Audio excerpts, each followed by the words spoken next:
E aí, pessoal? Hoje nós vamos voltar no tempo e falar sobre um dos capítulos mais impressionantes da história mundial, a expansão marítima portuguesa.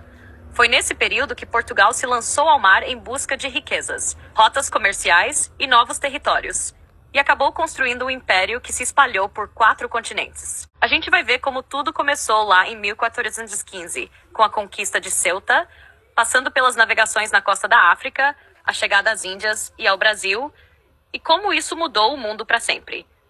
Então já deixa o like, se inscreve no canal se ainda não for inscrito e vem comigo entender como um pequeno país da Europa conseguiu dominar os oceanos e marcar a história da humanidade. Bora começar?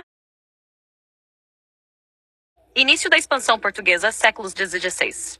Contexto geral. Portugal foi o primeiro país europeu a começar as grandes navegações, no início do século XIII. Motivos principais: procurar novas rotas comerciais para especiarias e ouro, expandir o cristianismo, aumentar o prestígio e poder da coroa portuguesa, superar o isolamento econômico da Europa medieval.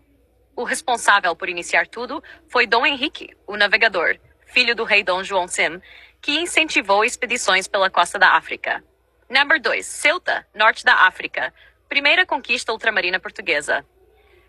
Em 1415, Portugal conquista Ceuta, no norte da África, atual Marrocos.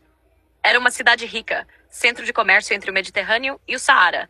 O objetivo era controlar o comércio de ouro e escravos vindos da África. Porém, Ceuta não deu o lucro esperado, pois as rotas comerciais mudaram. Mesmo assim, foi um marco simbólico, o início do Império Português. Costa da África, Guiné, Angola, Moçambique. Séculos XVI. Após Ceuta, Portugal começou a explorar toda a costa africana. Guiné e Cabo Verde. Nas décadas de 1440 e 1460, os portugueses exploraram o litoral da Guiné, África Ocidental. Criaram feitorias, postos de comércio em Cabo Verde e São Tomé e Príncipe. O principal comércio: ouro, marfim e escravos. Angola e Moçambique. A partir de 1575, Portugal começou a colonizar Angola, fundando Luanda. Moçambique também foi ocupado para servir como ponto de apoio nas rotas para a Índia. Esses 2 territórios tornaram-se bases do tráfico de escravos que seriam enviados para o Brasil. Índia, Goa e outras possessões. 1498 em diante. 1598, Vasco da Gama chega a Calicut, na Índia, marco da chegada europeia à Ásia pelo mar. Portugal queria o monopólio das especiarias, cravo, pimenta, canela. Conquistas principais. Goa, 1510. Tornou-se a capital do estado português da Índia. Dio e Damão, 1535 e 1559. Feitorias em Cochin, Calicut e Hormuz. Esses territórios tornaram Portugal senhor do comércio oriental por cerca de 100 anos. Depois, os holandeses e ingleses começaram a tirar o controle português. Brasil, 500-1822. Descoberto em 1500 por Pedro Álvares Cabral. No começo, Portugal queria apenas extrair pau-brasil. A colonização começou de verdade em 1530. Criação das capitanias hereditárias. Fundação de Salvador, 1549, como capital. Desenvolvimento da agricultura açucareira com mão de obra escrava africana.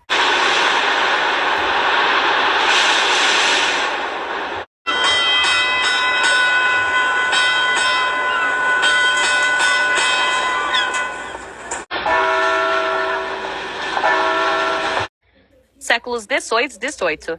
Expansão para o interior, Bandeirantes. Ciclo do ouro e diamantes em Minas Gerais. O Brasil virou o centro econômico do Império.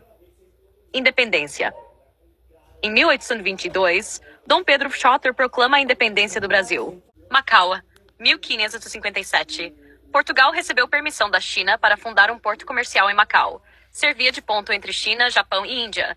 Foi administrado por Portugal até 1999, quando foi devolvido à China.